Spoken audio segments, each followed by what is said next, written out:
Hello, everybody, and welcome here to Steve's Wrestling Ramble, where tonight we'll be doing predictions for Extreme Rules 2018 edition, talking some news here on the top of the show, and then getting into the predictions in that order. Let's welcome first our guest of honor, Angry Cooter from Another Wrestling Podcast. Check them out on Twitter at Another Wrestling Pod, on the website www.anotherwrestlingpodcast.com. How you doing, Cooter? I'm good. I wouldn't consider myself special. I mean, I am pretty damn special, but I mean, I don't like to brag, Copleen. You know how it is. Okay. All right. And my co-host, Mr. Kyron Chase. How you doing this evening, Kyron? Well, I'm going good. Starting a new job this week. And I'm ready to get on with this show, Extreme Rules, or as I like to call it. I really don't give an extreme damn about it. All right. Harshness behind that one, god damn. Oh, trust me, we're just getting started. Oh, hey, where's your boy Raunchy Mike? I was looking for some competition today. I wish we haven't seen him in a while. He's been working, so we don't know if he'll be here. He's a workaholic. We haven't seen him in months. Oh, lucky you. All right. No time for cheap knockoffs. You have the real champ here. There you go. But anyways, let's keep it going. Kyron, let us know why you are not so hip to this Extreme Rules card. Well, where do I begin? Let's start with the fact that we only have a few stipulation matches. I miss the days of when the show actually had extreme matches and not just one or two Extreme Rules matches. Two, you got Roman Reigns and Bobby Lashley in a feud that I really don't care about, between two guys who I feel like are boring and have no personality. And if they main event, I'm gonna turn the show off early because I don't care. And this would be the first time in Extreme Rules history that the main event will be a one-on-one match and won't have any stipulation. That's also WWE are being unfair to AJ and Rusev when they are the WWE Championship and they won't let them headline. You realize since the brand split 2.0 started, the WWE title is not main evented one cross-brand pay-per-view. That's just a couple reasons why I'm not happy with this show. I don't like the booking of a lot of... The only matches I'm really excited for is Seth Rollins and Dolph Ziggler, because that's going to probably be the match of the night. Rusev and AJ Styles, and maybe Shinsuke Nakamura and Jeff Hardy. That's it. I got a question for you. When you say they haven't had the WWE title headline a cross-brand show, are we talking about since they combined all pay-per-views, or are we talking as a whole? Like the Big Four? Sorry about that. I got a phone call. Can you repeat what you said? I said you said that they haven't had the WWE title headline a pay-per-view and a cross-brand pay-per-view. Are you talking about since they cross-branded all pay-per-views, or are you including the Big Four? I'm including from SummerSlam 2016 okay. all the way up now. The WWE title's not main evented one cross-brand show. That's a good stat. Even they didn't even cross-brand. They didn't even headline when Brock Lesnar was up against AJ. No, well, that made sense because that was the big six-man tag, the tiebreaker. But I think the biggest offense was Backlash. I understand Nakamura and AJ didn't have a good ending, but I still would have took that match main event over what Joe and Roman gave us at Backlash. And I'm being serious. If they main event Bobby Lashley and Roman Reigns, I'm turning the show off early and I'm going to bed for work. Okay. I just got in here and I heard some bullshit already. First of all, can you hear me? Yeah, loud and clear. Did I just hear you guys think Roman Reigns and Bobby Lashley have a possibility of main eventing? You heard right. It's Roman Reigns. There is no damn way. It's Roman Reigns, Mark. I refuse. I'm turning off the TV if that happens. There's just no way. Well, Mark, you obviously don't know him then. I got to say, I agree with him. I mean, Raw is your flagship show, and that's probably the most heavily pushed match from that brand. So, I mean, I could see it happening. I would be pissed if it did, but I could see them doing it. I mean, they had fucking Roman Reigns and Undertaker headline, and there was no title at stake or anything. Like, but Roman is their god. It's the big sweaty man. Vince loves that shit. But in that sense, at the time, we thought it was Undertaker's last match, so it made sense to main event that. Looking at hindsight, yeah, I mean, to be fair, that WrestleMania, I don't know what match would have been made the best worthy of main event. And I was there. And I'd probably give it an 80% chance of Roman Reigns and Bobby Lashley being the main event, just because of how they've been promoting their feuds on the road to Extreme Rules. But if any other match should be the main event, it should be the WWE Championship, right? AJ Styles facing off against Rusev. That would make the most sense to have as your main event, but it probably will be the other way, having Roman Reigns facing off against Bobby Lashley.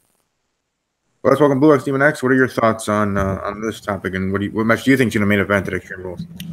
Well, first, let me say it feels good to be back on the show. My boy. Thank you. It's been a long time. I know, been working hard. Took off early so I can make sure I'm here for this. Kyron, what's up, man? I'm what's up, man? You good? Marky Mark, you good? What's up, bro? Been a while. What's going on, my guy? All right. New guy. What's his name? Angry? I think I saw that. Angry Cooter. At your Angry service. What's up, man? How you doing? But anyways, if Roman Reigns and Bobby Lashley main events the pay-per-view, I'm going to sit down. I'm going to drink whatever is in this cup you guys don't need to know. And I'm going to enjoy the show. I don't care. Okay. a little different. I would be very pissed. I'd be extremely pissed. Roman and Bob main eventing. I mean, I don't agree, but hey, man, it is what it is. Business is business, and if that's what they want to be the main event, you're going to see a lot of people in the audience leave. Kyra's going to turn it off. I'm going to sit back and enjoy it, and I'm going to just laugh my ass off. I'm laughing.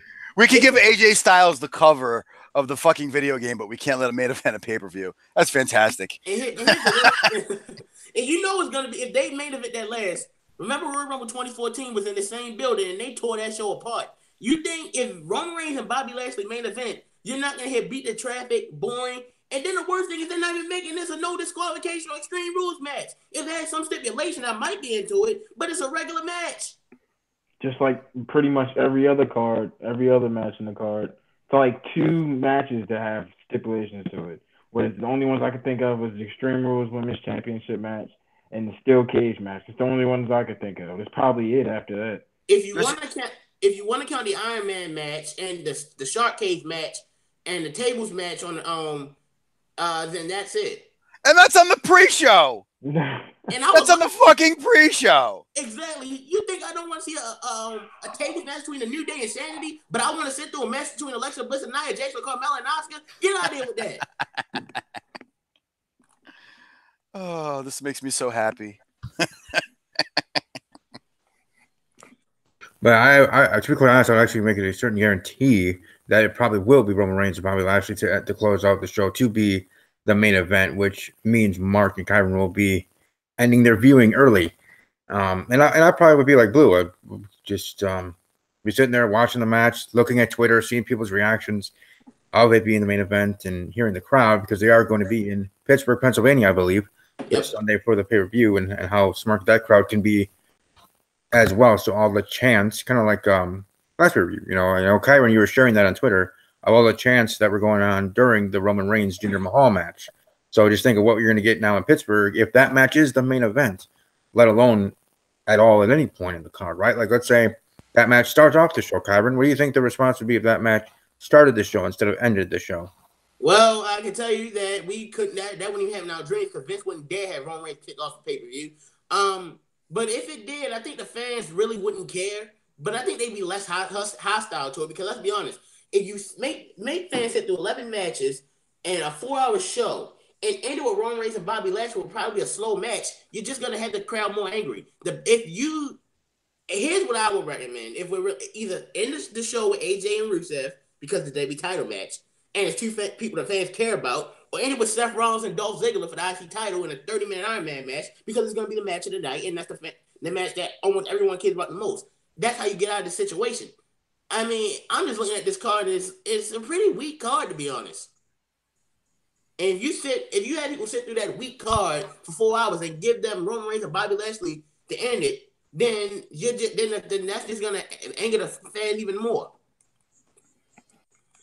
Holy shit, I want what you're smoking. You think that they would actually end a fucking pay-per-view with an IC title match? No, they won't. Oh my, that's some good shit. You better pass that shit over here. God damn. I'm just giving them the best case scenario for how they should end it, so the fans don't end the show angry. Here's one thing that you know as a wrestling fan.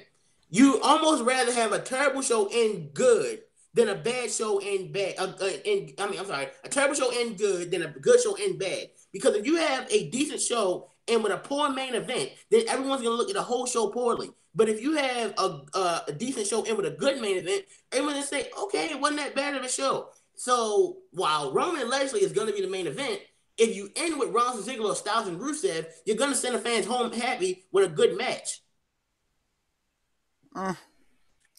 I'm not going to disagree with the fact that the matches themselves would be better, but that's like, and I don't want to call Seth Rollins a curtain jerker, but in this case, he's up for a mid-card title. He should be in the middle of a card. It is what it is. There's no way that they would be smart enough to put a quality match last because of what's at stake in it. I mean, if it was just a one-on-one match where it was for a title shot or something, I could see them doing that. But I mean, for a mid-card title, they would definitely keep it mid-card, even though I agree that match would be amazing to close the show out. But they have to close it AJ and Rusev, because Rusev is just so fucking over. AJ is just so fucking over. And I don't think these two have touched.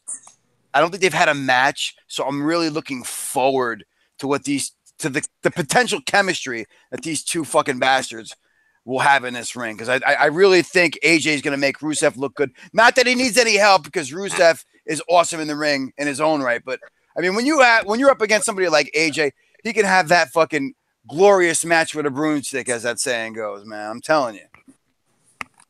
And talking about starting the show, like, which match do you guys think should start the show at Extreme Rules? Like, for me, I would say the match that should start off the show and kick it off should be the one that they should just get out of the way quickly, being Finn Balor versus Constable Baron Corbin.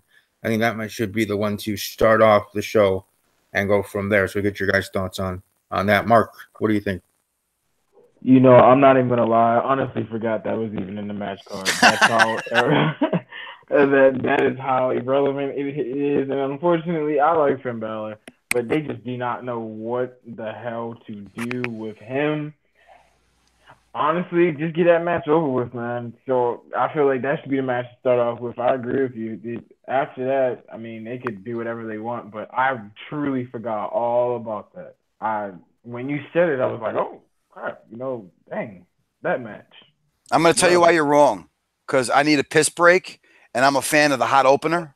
So I say open up with Nakamura, Jeff Hardy, because it's like bookends, bro. You want a hot opener, and you want a great main event.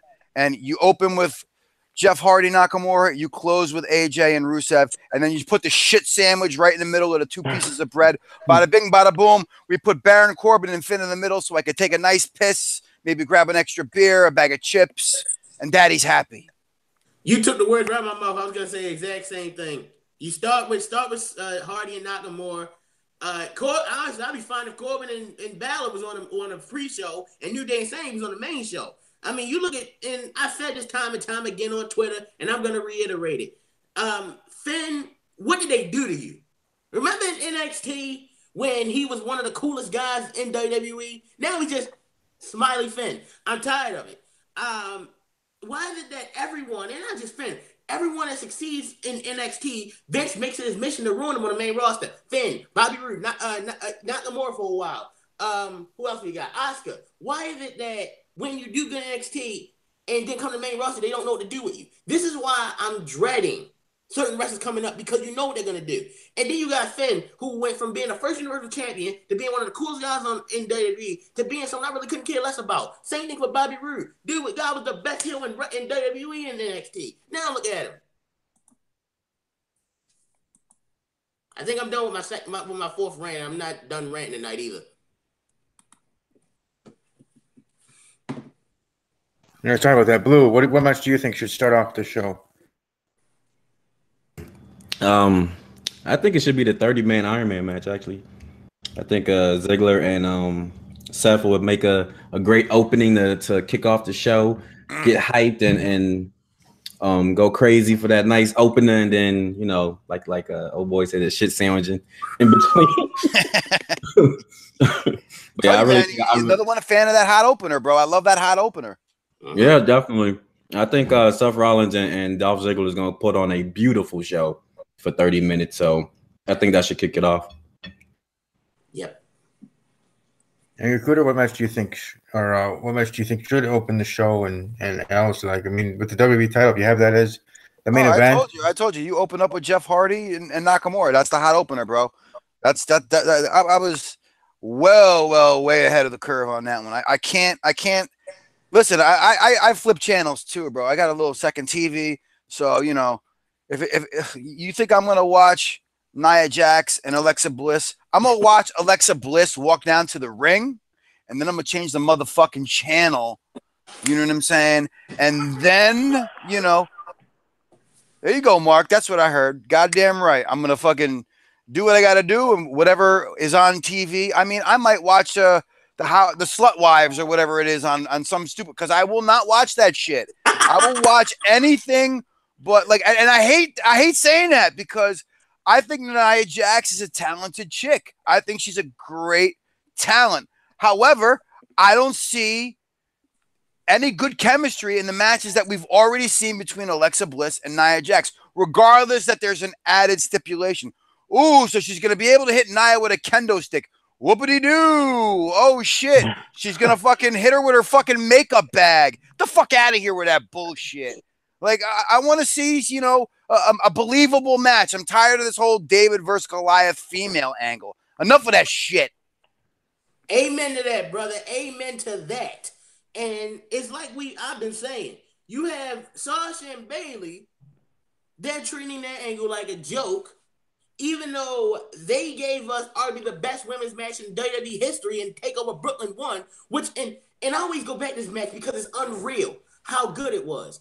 I ranked this my favorite match of 2015, and I still hold that spot. But yet, you come to the main roster, and yet when it's time for these two to feud, you never pulled a trigger on it. You had a chance at WrestleMania 33. They didn't go there. Then you had time and time again. They don't do it. Then they started feuding back earlier this year. They dropped that and put them in a battle royal when they should have been feuding for the title.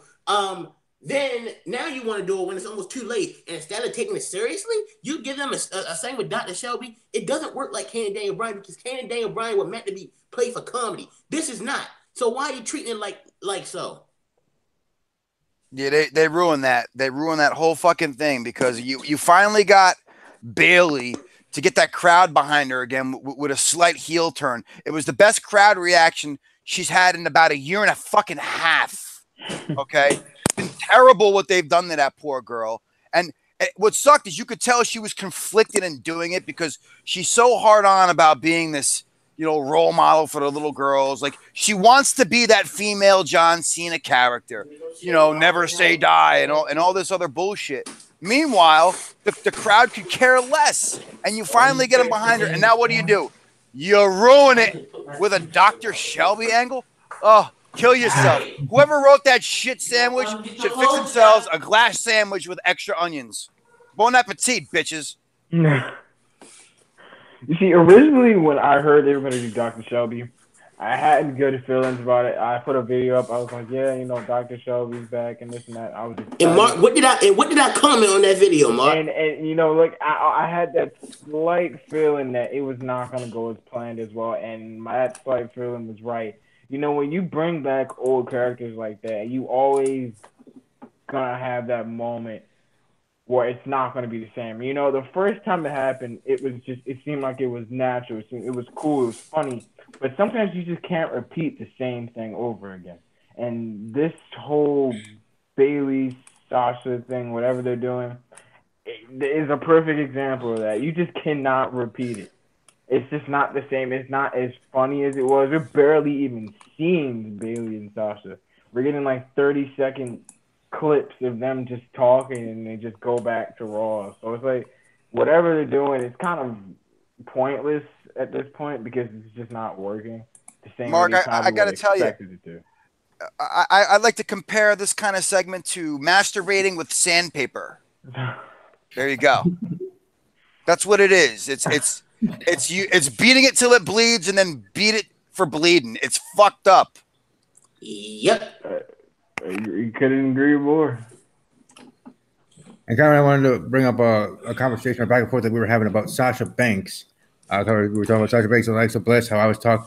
Yep. Sasha, I always talk about Sasha Banks being the John Cena of WWE, being pigeonholed in there, being in title matches, but I really don't think she deserves to be in there. You have Charlotte Flair and Alexa Bliss being the best in WWE in the women's division, and Sasha Banks kind of being put in her place. I mean, she is, with her being legit boss, she is not too much of a boss in that locker room. And so, she's all right in the ring. Bliss is better than her in the mic, and Charlotte will be better than her in the ring. And then all around, they both are better than her overall. So, I guess Karen will let you have at it. Okay, where do I start? First off, she's better than Sasha on the mic. All I gotta say is check her heel promos in NXT, and you tell me Alexa's better than her on the mic. That's number one. Number two, you can say, oh, Charlotte's better than her in the ring, and you can have a debate there. But it's like I tweeted: almost every woman's main roster or best match in general is with Sasha. Becky's best match was with Sasha. Bayley's best match was with Sasha. Charlotte's best match was with Sasha. Alexa's best match was with Sasha. Now his only true, really good singles one-on-one match was with Sasha. Asuka's best main roster match, even though the WrestleMania match with Charlotte was good, was arguing against Sasha as well. So that's an argument right there. And you say, oh, she's a legit boss. They haven't shown us the legit boss because they won't turn her heel and let her be the boss she was in NXT. And then you say, oh, she's in championship match she shouldn't belong in. Let's look at this for a second. Sasha had 4 title reigns on the main roster. She hasn't had one successful defense. Alexa, on the other hand, has held the title 5 times. And her last reign, like I said in my Money in the Bank review, she held it for 6 months and literally did nothing with it. And Sasha's been put in title match she doesn't belong. Alexa won both the first ever women's elimination chamber match, which she barely did anything in it. She won the women's Money in the Bank back in Money in the Bank, which she didn't do. She took the least amount of bumps. And I understand, but she's being a heel, and a heel is not that's good being a good heel. No, that's not. That's called being lazy. We criticize Brock Lesnar for doing some of the same stuff, but you're gonna give props to Alexa Bliss for it? No. Oh man, those are some damn fine points. I will make the argument, though. I think the Charlotte-Asuka match is probably Charlotte's best match. It has to be. I mean, did she have some bangers with Sasha? Absolutely. But, dude, I think what everyone's missing is you're comparing the booking from NXT to the booking to the main roster, which is 2 completely different beasts. So when you say that Alexa didn't do anything with the title for 6 months, that's not really her fault. It's the fault of the bookers who are putting her in these stupid programs with terrible opponents, with shit storylines. That's why nobody cares about them. It's one thing to be given a shitty opponent, but you have to somehow make that work in the ring. It's another to be given a shit sandwich storyline and having to eat that fucking shit sandwich. And after a while, you're just not hungry anymore. You gotta. You just take the whole thing and shove it in your mouth and swallow and hope you don't choke to death. That's pretty metaphorical. That's about as metaphorical as I get. Why does all my metaphors have to do with shit or sex? I don't understand that. That's fucked up. All right, I'm going to just shut the fuck up now. Mark, Blue, you want to comment? You took all the damn words out of my mouth. Yeah, pretty much you just took all the words out of my mouth. There's really nothing much you can really say about it. Like, there's some things I could definitely disagree with Steve. I just don't think Alexa Bliss is that great, honestly. I mean, there's a lot that could be improved on with her. But to put her on the pedestal that Steve has and the couple of statements that he has, I don't know about all that, Charlotte's best match was definitely with Asuka. For sure. I mean, that definitely caught the crowd, especially at a terrible WrestleMania that we've had. I wouldn't say it's terrible, but it was poorly placed. Underwhelming. Yeah, it was poorly placed and it was underwhelming. It had a great, build up. I mean, if you look at some of the matches, that could have been very, very good, but it just did not perform at the way that most people were probably expecting.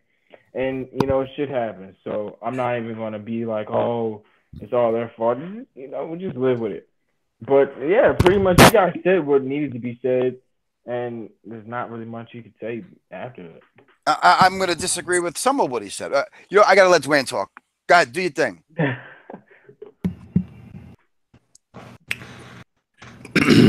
First, Steve, I wanted to reach through this webcam and choke you. But I'm going to reframe.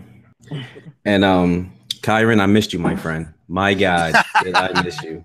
Thank you so much for that. And you're gonna hate me. but my thoughts though, to go back to the Sasha Banks and Bailey situation, I totally think it's disrespectful what they're doing with them right now. Now I don't know if they trying to drag it out and hope for like a big payoff at like a big pay-per-view, like SummerSlam that's coming up. But I hope that's what they're doing, because it's like those two, we already know they can go. We already know that chemistry is off the charts. We already know they can pull off great matches. So I'm hoping that all they're doing right now is just dragging it on until the big pay-per-view SummerSlam, which is in a month times. So, and as far as Alexa Bliss goes, has she gotten better? Yes. Has she deserved to be 5-time women's champion right now? No, but no. I understand, you know what I'm saying, the business side and who she is, but I mean, it is what it is, and hopefully that whenever they finish the whole Nia Jax, Alexa Bliss, and then they move on to Ronda, it gets better, because right now it's just this. I'm not interested, so we'll see what happens. I got to cut in real quick, and then I got to bow out. But I'm going to say this: if you look at that match that Sasha and Bailey had not too long ago, they did a lot of the same sequences that they did from the NXT Brooklyn match, and I hate when I'm seeing what's supposed to be another match, and I'm pretty much seeing the same thing. It's like, well, we haven't seen it on TV, so just give them the Brooklyn match. I hated it, and I'm almost afraid that they might do that again at SummerSlam. They probably will. In the same building, they went in the same building. I would hate it. And you know what? I think the crowd would be smart enough and pick up on it and boo it out of the fucking building. Now, we got to do this quick Alexa Bliss and Sasha Banks thing. All right? If you broke it down to 3 categories, in my opinion, promos, ring psychology, and in-ring work, Sasha beats her in in-ring work. I personally think on the main roster, Alexa Bliss has had better promos than Sasha Banks. And I'll even go as far as to say on the main roster, in terms of in-ring psychology, Alexa Bliss has her beat. When she does that shit where she acts like she dislocated her elbow and she uses these little things to fuck with the crowd, these are things that like Sasha doesn't have to do because she's such a great in-ring worker. This is how Alexa Bliss gets over. That's why I will make the argument she is very deserving of the championship. Are they being disrespectful to Sasha Banks? Yeah, but in my opinion, 2 out of those 3 categories, Alexa Bliss beats her hands down.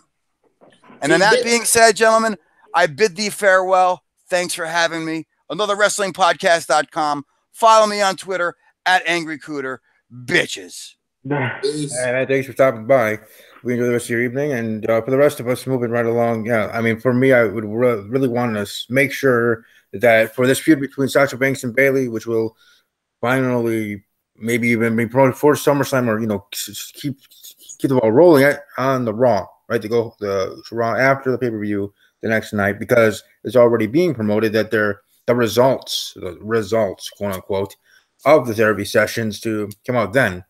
I was kind of hoping maybe they do it at the pay-per-view and then they have some kind of skirmish couple, and then it continues there from Raw, to Raw. But either way, I want Bailey to be the heel, which she should be, and Banks be the face, because Bailey hasn't really been a heel, and I want to see how she does it. I think she would be able to do well as a heel and take that ball and roll. So, what do you guys think of that? Do you think it would behoove WWE to have Bailey as the heel? I mean, she's the one that pretty much did that heel turn on the Raw a couple weeks ago. What say you guys? Well, I don't think Bailey should be the heel at all. I think it should be Sasha, because I get what people say. Well, we've seen Sasha the heel before. We never seen Bailey the heel. Here's why: Sasha is at her best as a heel. Her matches were better as a heel. She works better. She talks better as a heel. She works the crowd better as a heel. And here's why: Bailey, I don't think should be a heel. Not only does it clash with how she is in terms of her character, but it kind of clashes with how she is in real life. Now, once again, I know real life and character are 2 different things, and we know that. But Bailey's character is just so close to how she is in real life. I don't think turning her heel is a smart idea. And like I said before, when Sasha's a great heel and Bailey's the perfect babyface to counter it when done right. So I don't see why. And people say, "Oh, Bailey turned heel the other few weeks ago." That wasn't a heel turn. Sasha assaulted her the week before and left her, and then the next week Sasha lost the match for Bailey just let her emotions get the better of her. That's not turning heel. So I don't see why I turn Bailey heel when Sasha's the better heel and Bailey's the better babyface. That just doesn't work. All right, Mark. I personally would not like to see Bailey as a face because I mean, let's be real. Bailey as a face it's always gonna work depending on the crowd. I don't think sometimes it works, sometimes it doesn't. Sasha Banks is always going to be good to me as a heel. With that being said, I think to play it safe, I think Bailey would be best as a face. Sasha as the heel, do it the typical way. If they want to be risky, however, they could make Bailey the heel, but I doubt that happen.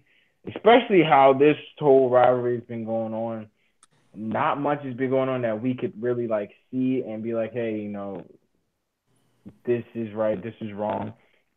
But if they do want to make a match at SummerSlam, I think the best route they could go at this current point would be the typical Bailey face Sasha Hill because that's the safest way they could go to a poor storyline that they have right now. If something changes in the long run, then you know maybe just maybe my opinion would change. But as of right now, I think they have to go the typical NXT, you know, face Hill, Bailey, Sasha type of deal, and just go by off of that. We're gonna have to see another one of those again.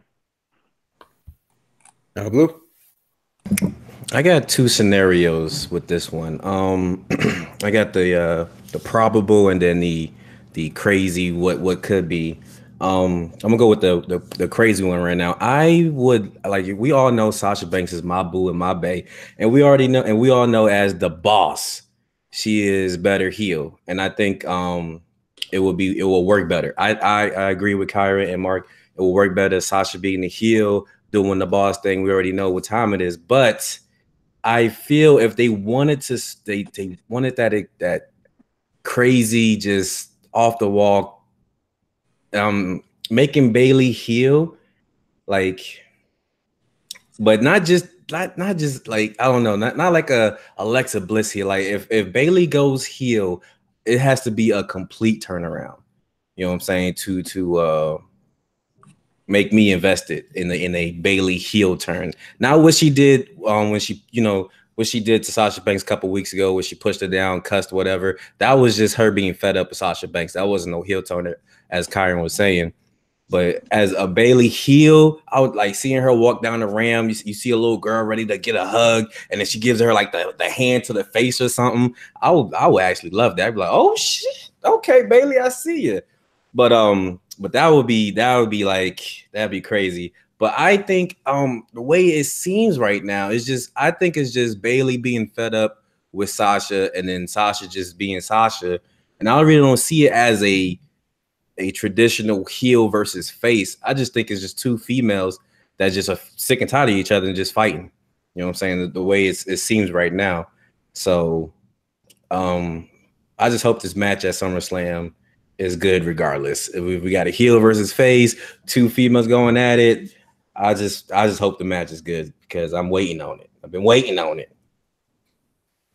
I understand. Now let's we'll talk about these and other things. Let's get into actual predictions for the pay-per-view event and start with the kickoff show. The New Day facing off against Sanity in a tables match. There's those two teams. So let's start with Blue. Who do you have winning in this? Why is this match on the kickoff show? That's my first question. Exactly. Why is this match on the exactly? That's another thing I want to talk about. Like, I'm looking at this card. Like, I finally sat down and looked at the card, and I'm like, and somebody posted that in the group. I don't know if it was you, Kyron. Somebody posted like a picture of Extreme Rules from years back and the card from there, and then it was comparison. And I was just like, what happened? This is Extreme Rules. It should be a stipulation with each and every match, and there isn't. And then you got one match right here where it's a tables match, but it's on the kickoff show. And then you got the New Day and Sanity. Like these teams, like we already know it's gonna be great, but they're not gonna it's on the kickoff show, so they're not gonna have a lot of time. They're not gonna do all the crazy spots that they can do if it was on the main card, and it's gonna be all watered down. And I'm gonna be disappointed. I'm gonna be like, why is this match on the kickoff? I'm so mad about it. Like that's a spit in the face to the New Day. You bring Sanity up, which was one of the hottest tag teams in NXT, and it's just like a spit in the face to everybody. Like what's going on here? Like put Baron Corbin and freaking Finn Balor in the kickoff. I'd be okay with that. You know what I'm saying? But this match on the kickoff, anyways, I don't want to get into a Kyron rage rant because I know it's coming. You know what I'm saying? So I'm gonna wait for him and let him speak for me. You know what I'm saying? Because he does it better. But I'm gonna go with speak himself. I'm gonna go with Sanity winning because they've been hot right now. They've just running there and doing their thing. They need a W to kick off their little or whatever they're going to be doing from here on out. And a New Day would be definitely the best opponents for them to beat. And it's a tables match, so anything can happen. It could be a crazy accidental fall, whatever. And I think Sanity is going to pick up the win. And that's my 2 cents. All right, Mark Rambo, who do you have winning this match and why? My boy, Blue Demon himself, said it best. Why the fuck? Why in the flying fuck is Sanity and New Day on the pre-show?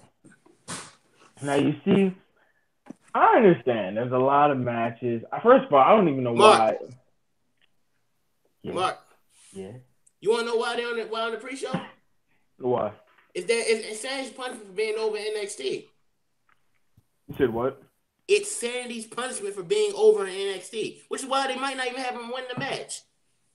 I think Sanity's gonna win the match. I feel like New Day is at the point where like they could put new tag teams over only because, unfortunately, I think the New Day is gonna split in the near future.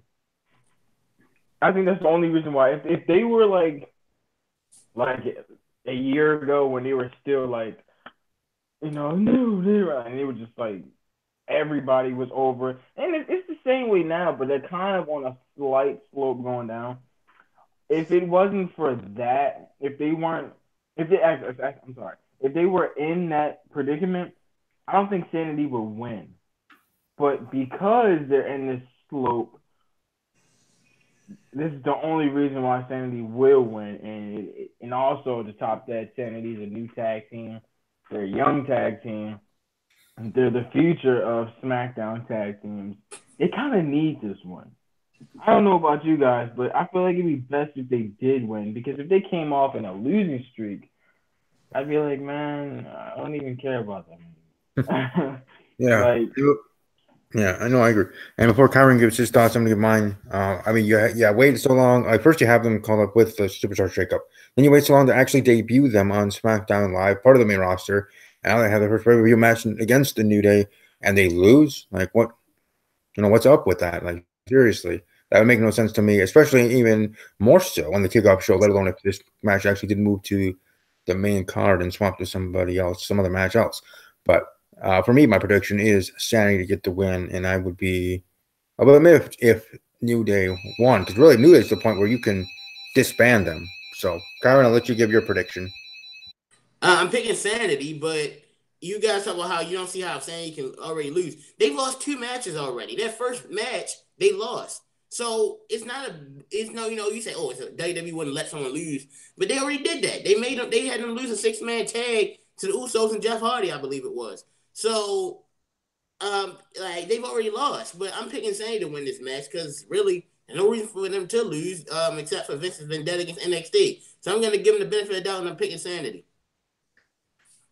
All right. Moving right along to the match that I think we'll start off the main card, the main show. Finn Balor going up against Constable Baron Corbin. This time we'll start with Mark Ramble. Who do you have winning in this one-on-one matchup and why? Now, let's be real. like I said, I feel sad for Finn Balor. I feel sad for Finn. Baron Corbin does not need this match as much as Finn Balor needs this match. This match is also extremely irrelevant, like when it comes to like importance. So with that being said, I'm gonna have to go with Finn Balor. What's next for Finn Balor? No, only God knows. I have no idea. It'll be a long shot. Maybe we won't even see Finn Balor Monday. I don't even know what the thought process was when making this match. I guess to keep Finn Balor having TV time or like importance in the roster. Because right now, to me, he's kind of dying off, and I don't know. That could be a bit of a, and that's the unfortunate thing because I like Finn Balor, and it's like once they took the club away from him, because at one point he had the club, and it was like, oh, okay, maybe we could get something going on for Finn and Gallows and Anderson, and it was just like a one-time thing. Now Finn Balor's all alone, and it's like, oh my God, I got nothing but sympathy for the man. He needs this too. He really needs this. If he loses, just send him over to SmackDown. Like, I don't even know what you could possibly do with this guy. Like, it'd be pointless to make this man lose to Constable Baron Corbin. Constable? Come on, man. I mean, first of all, you got the man's hair shaved off. Oh my God! Just please, Baron, don't win. Just please, one time. Baron Corbin loses. Finn Balor gets a clean win. Hopefully, in the name of God, we could see something next after this pointless match. But, of course, got my boy Finn. He's going to catch a dub. All right, Boo, who do you have in the contest?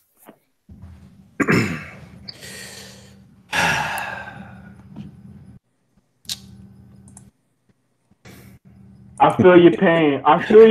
Bro. I feel your pain, man. This match is so pointless. Like, oh my God, Steve, why didn't you just skip this? Like, man. Why they? Oh my God, Finn Balor's been getting screwed ever since he came back from his injury. Like, he's done nothing, and I don't understand it. Like, I don't get it. I don't know if they sat him down, was like, yo, we need you to wait like 2 or 3 years, bro, before you get back on top. Like, I don't know what's going on, but this match right here is so stupid. And I mean, I see why they're doing it, but it's so stupid. I think Finn Balor's gonna win. I hope hopefully it's a quick match just to get it out the way, and I don't even want to talk about it no more. Finn Balor winning. All right, Kyron. I don't enjoy coming on here and ranting every week, but Davey just gives me the good material to do so. Let's look. This feud here was dead on arrival, and not only that, the feud was already stupid enough, and they rehashed it from Big Cass and Daniel Bryan of the I'm bigger than you shtick. But here's the worst part, and which really killed it completely for me. Monday night, they had Baron Corbin saying Itsy Bitsy Spider to Finn Balor. I don't know who in WWE wrote that, but you should be fired on the spot because you have a grown man singing to another grown man nursery rhymes. Who wrote this crap? I'm playing Fortnite. I don't care about Fortnite. Now get out of here. I'm talking. I'm in the top 20. I need you to be quiet so I can hear my opponent's footsteps. As I was saying, it's trying to get that W, bro. As I was saying, I'm NBC, and I'm paying WWE the money for Raw, and I see them have that. You need to get it together, or you're getting cut off. because that, I mean, it's not the worst thing I've ever seen, but I'm looking at it like Finn Balor once again used to be one of the coolest guys in WWE, and I never really cared about Baron Corbin to begin with, but he was a good heel. But you have a grown man singing "Itsy Bitsy Spider" to another grown man. That's the pound down the coffin for me. Balor's winning, and I just want to move on. I'm not gonna probably watch the match. I'll probably be making my dinner or something. I don't know. All right, for me, I'm actually gonna go the other way. I'm gonna go predicting my guy Constable Baron Corbin getting the win, chicanery, and getting the dub. And I don't know what they're gonna do with him down moving forward, but for Baron Corbin, as I've been saying with the whole Constable thing and gimmick, that this is for him to start a push and start up something for him with the new look and everything and the new gimmick, at least for now, for Baron Corbin until Stephanie does actually come back and this and that. I think for him here, at least this Sunday, going to get the win and get some upper hand momentum, moving in from Raw and heading into SummerSlam, the one of the biggest shows of the year. But moving right along to the next match, the Raw Tag Team Championships, Woken Matt Hardy and Bray Wyatt versus the B Team. We'll start with Kyron Chase. Kyron Chase, who do you have winning this match and why?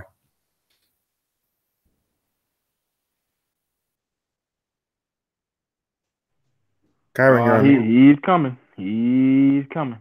I apologize for that. As I said, and I'll reiterate it. Broken Matt Hardy and Bray Wyatt. This feud is stupid. The B Team is stupid. They're not funny. And no, I like them, man. They're not funny. I like them, man. I don't know why. I like them. Well, that doesn't surprise me.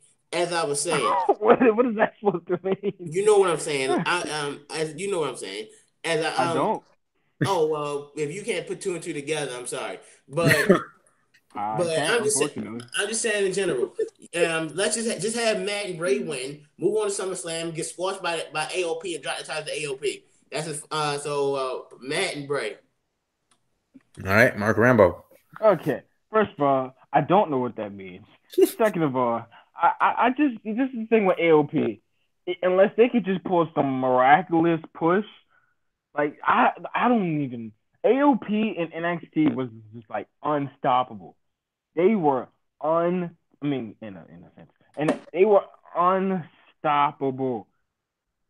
DIY and AOP had some incredible matches, and then they go to the main roster, and then they become invisible and irrelevant for like 2 weeks. Yeah, because they were up there eating Titus catering. Why though? Why? Why do they do that to AOP? Do they just not have anything to do with them? Like, is it just because they just got some beef with AOP? And if that's the case, I don't know why. I mean, what are they doing? Come on. What's up? Please. Creative team. Save them. Do something, please, for the love of God. Like, just in regards to what is it, the B Team and Broken Matt Hardy and Bray Wyatt, I like Broken Matt. I like the B Team actually. I really like the B Team. There was this one segment I actually kind of found funny. And that's about it. But it's I don't know. You just don't knock it until you try it. It's like one of those things. If they do win though, I will be sort of surprised. They're not going to hold it long. I actually don't see them winning. I actually do see them remaining a tag team, but I don't see them winning. Yeah. but let's just keep it like that. I got Broken Matt Hardy, Bray Wyatt winning this one. It should be kind of easy. And let's just keep it set like that. All right, well, before Blue goes, I'm going to give my prediction. I'm going with Matt Hardy and Bray Wyatt to retain their Raw Tag Team titles. I would be surprised, and as a fan, I kind of would want the lead team to win. I've enjoyed them, especially their celebrations after their wins. But with them being on a win streak, it probably means that at the pay-per-view here on Sunday, they're probably going to be taking the L. So I'm going Bray Wyatt, Matt Hardy to retain their Raw Tag Team Championships. What say you, Blue? I would love to see. This is like one of the rare occasions that I would love to see a tag team title be be lost and then won again like the next night. I really would love to see the B team win the titles just to see that celebration. That celebration is going to be insane. Like, I mean, and then can we give props to Bo Dallas real quick? I mean, Curtis Axel's been doing good, but Bo Dallas playing his brother has been the funniest and most enjoyable thing I've watched in forever. I love it. I laugh every week. I'll be fair. Bo Dallas' Bray Wyatt is pretty good. It's not funny, but it is pretty good. It's a pretty good spot impression. I find that pretty good. But I'm not. I didn't laugh. Curtis Axel as Matt Hardy is awkward. But I will give Bo Dallas that. He does his brother better than his brother does. My guy. I mean, I got my prediction though. I do have Matt and Bray Wyatt winning, but I would just love to see the B team win and then lose the next night. I just want to see the celebration. The crowd is going to love it. It's going to be insane. Please make it happen. And moving right along to the next match, the SmackDown Women's Championship match. We have Carmella versus Asuka with James Ellsworth suspended above the ring in a shark cage. There for the SmackDown Live Women's Championship. There, we'll start with Blue. Blue, who do you have winning? Do you think Carmella is gonna be able to find a way to win? Shark cage though, like why? Why are they doing this to us? Like it's like the paper. I mean, it seems like between you and Kyron, it's the pay-per-view of why. I just I don't understand it. Like the first off, him coming back pissed me off, and then to have him in a shark cage above the ring, which makes none sense. Not no sense, but nonsense. Okay, like oh my god. And then I would say Asuka, but I've been saying Asuka for like the last 6 months. Like Asuka's not 6 months, but since WrestleMania, and she's lost like everything. Like I don't understand the disrespect that really like. Let me be real. Let me stop because that really pisses me off. What they doing to Asuka and Shinsuke. Okay, like they won the Royal Rumble. Okay, they went to WrestleMania. They both lost, and then they've been losing ever since. Okay, what the fuck? That really pisses me off. I think they both should just be like, I want my release from this whack ass company. I'm going back to Japan and I'm winning about 10 titles because this is bullshit. 10 titles, bullshit. 10 titles. Come on. They are like you. Like I don't understand what like Vince doesn't watch. Is he not on social media? Does he not watch like other promotions? Like these two are two of the biggest stars around the globe, and they're just getting shitted on right now. And you want to know something crazy? Like right when Asuka came to the main roster, I mean, other than the simple fact that you could, to me, I could accept losing to Charlotte because she's like one of the top females in the company. It really pretty much in both brands. But after that, it's like nothing happened. She didn't have a winning streak. I mean, that winning streak pretty much somebody took a mean, dirty, disgusting, smelly shit on that mean streak after she pretty much came to the main roster.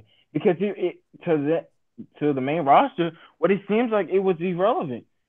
To hold, how long was it? Like a 2.5 year streak? That's insane. You should at least come to the main roster after losing to Charlotte and a couple other matches. You should at least you can lose every now and then to some reasonable opponents. Reasonable, keyword. I want you guys to hear that. Reasonable opponents. She hasn't been doing that. And that's what's really been killing it all.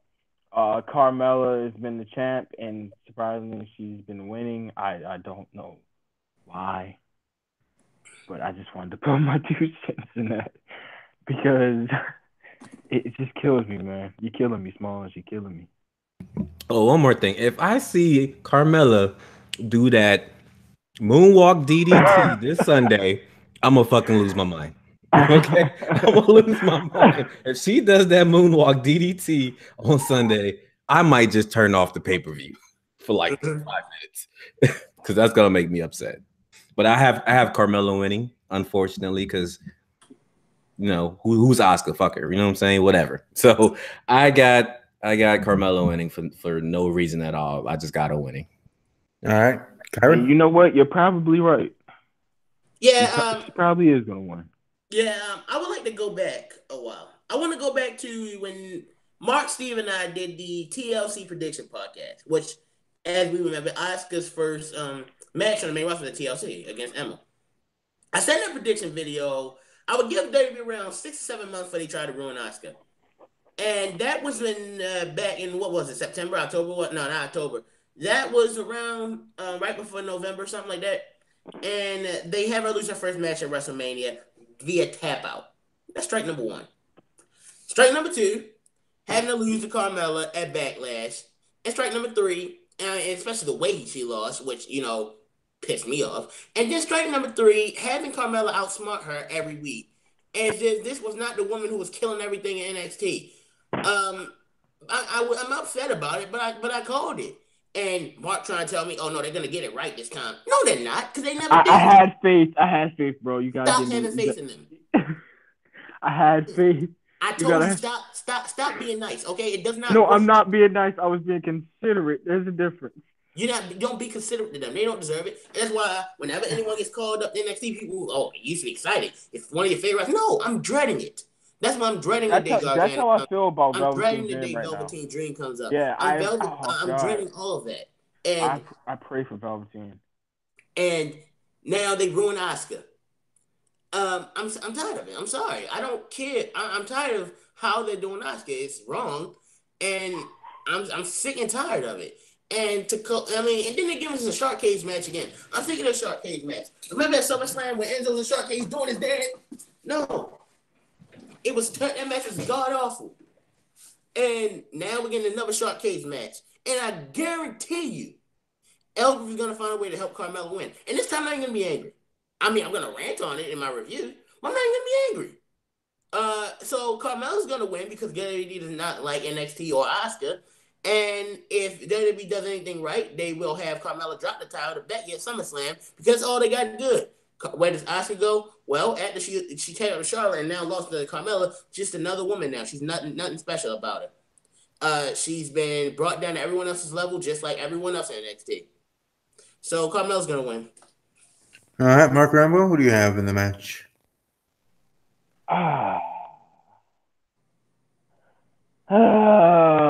It's one of those matches. You see, I would like to say Asuka, but I got a feeling something's gonna happen with Ellsworth again, and Ellsworth's probably gonna make his way out of the cage. Carmella's probably gonna use that to her advantage. I really don't want that to happen, but I know it's gonna happen. I know it is, but then I feel like Asuka's gonna be able to be adaptive enough to the situation. Or maybe she might pull it off. Maybe. Just maybe. I'm going to go out on the limb once again. And I'm going to say Asuka. Didn't I tell you stop giving the creative team the benefit? No. Because look at this. You can't pull off the same BS 6 million times. Mark. There's no way they are that stupid to make Carmella win again and again and again. There's no way. Hold on. Remember There's no way. Remember what they did with Shinsuke? No way. Remember what they did with Nakamura? With Jinder Mahal? Remember that? And we said, you said they would never do it again. They will continue to do it. When will you get it straight, Mark? And this comes from someone who's one of your best friends. Get it through your head, bro. They don't care about NXT. You know what? They should, just separate themselves from WWE. Just have their own promotion. That'd be dope if that's the case. But I'm going out on the limb. I gotta do it. I gotta do it, Kyron. I have to do it for the culture. I got to. Listen, Mark, I want you to be right. I really do. And I'll tell you what, no matter who wins Sunday night, I'm gonna call you. For the culture, Kyron, remember. I'm gonna call you. if Asuka wins, I'm going to call it a celebration. But I am definitely the type of person to say I told you so. How many times have I been right? I was right on how they would. I told you they would ruin Asuka, but you didn't want to believe me. You said, "Oh, they're not going to do it this time." I just need. Do I have to run down the people from NXT they've ruined, or do you or not? Finn Balor, Bobby Roode, The Revival, Shinsuke Nakamura until he turned heel, and now they're doing it with Asuka. And this Sunday night will be the final nail in the coffin of the woman who wants to kill her in NXT, who was undefeated for almost 2 years and had a championship reign over 500 days. This Sunday, there's no way she's losing. There's no way. All right. All right, what makes you say so, Mark? I want to know what makes you say so. What has WWE could have done to make you believe in them? What have they done, Mark? Nothing. It's called insanity, doing the same thing over and over again, expecting a different result. They can't have that. Especially in this company. 2 words, Mark. Roman Reigns. Okay, that's a different situation. They're eating that man, Roman.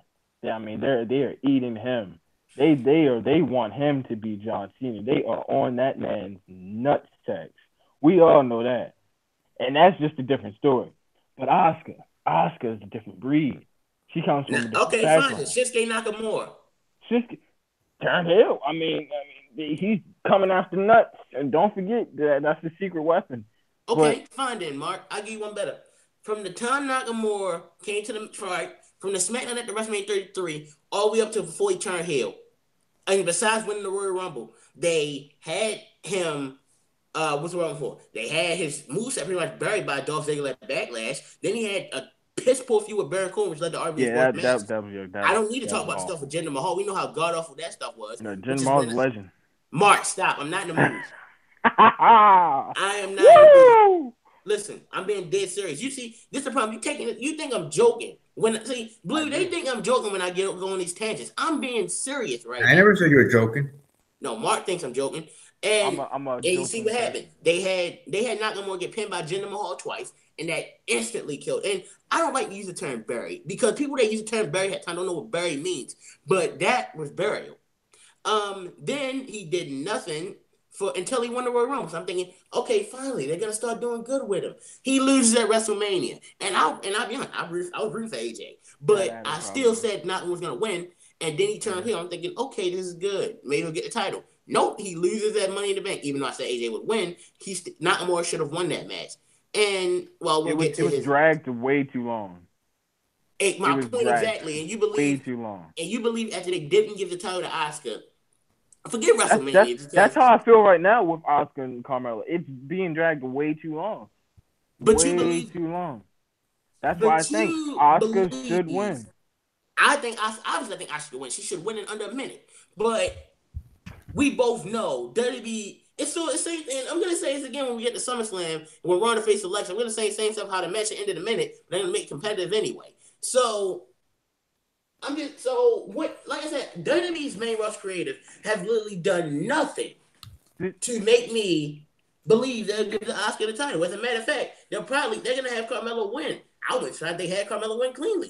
And here's the best thing I think Asuka should do if she does win. She's gonna go against Becky. That's what I think she's gonna win. Yes, I would take. And even though I want Becky to win, I would take Asuka. She's gonna go against Becky. But let's be honest. WWE does not care about Asian wrestlers. They never have, and they never will. I don't care about the Royal Rumble. And the fact that you don't see that, Mark, is really starting to disappoint me. She's gonna win and she's gonna go against Becky. I'm telling you that right now. I would love to see that. All right, well, I guess we'll see. That's gonna be the next thing for SmackDown Live Women's roster. They're gonna go against Becky because Becky's been on a streak so far. Yes, if you think about it, she's finally been on the streak. I think just maybe they could have Asuka versus Becky, and they could do it for another, I guess, a title match because they have a title match like every freaking pay-per-view at SummerSlam. Yeah, and that would be amazing. I would love that. Becky's the most over woman in WWE, and heck, I would turn Asuka heel and put it against Becky. That draw. I don't think they're gonna turn her heel. Not that quick because she's just turned face WrestleMania. I mean, I would love to see that. A heel Oscar is a good Oscar. Same with, I mean, surprisingly, a heel Nakamura has been quite an entertaining Nakamura too, in my opinion. But yeah, I mean, I don't think she's gonna turn her heel just yet. They're gonna turn her heel just yet, but if that's the case, I would not mind that at all. And for me, if they were going to do something with Becky Lynch, they would have had her win the Money in the Bank, win that ladder match instead of Alexa Bliss. Though I'm a big fan of Bliss, she's my gal, and all that other stuff. I think it would have been better if they were going to do something with Becky Lynch. They would have had her win their cash and become SmackDown Women's Champion again. Remember, she's the inaugural champion there. So I think that would be the case. So in that vein, in my opinion, I don't think Becky is going to be getting any title matches anytime soon until the calendar turns, meaning, or the year calendar turns. When we get into January, when we get to 2019, maybe on the road to WrestleMania, road to Royal Rumble, of course, there in January. But I think that would be the earliest Becky Lynch on the SmackDown side getting title opportunities, let alone chances of actually having a chance to actually win said WWE SmackDown Live Women's Championship. So at least that's my side of the story there. Moving right along now to the Raw side, the Raw Women's Championship match. Little Miss Beautiful Bliss, Alexa Bliss facing off against Nia Jax in the actual Extreme Rules match here. Extreme Rules match. So we'll start off with Blue. Who do you have winning here, and why do you think Bliss is going to be keeping her title? Oh, Bliss is keeping the title. There's definitely going to be Bliss and Ronda Rousey. I think this match, I feel bad for. I kind of feel bad for Nia. I like Nia. I think she's great, but this is like this match is just like a segue. You know what I'm saying? Because we got Ronda's gonna be ringside, so we already know she's gonna come in and do something, and it's gonna be Alexa winning, and then her feuding with Ronda and for SummerSlam. That's pretty much it.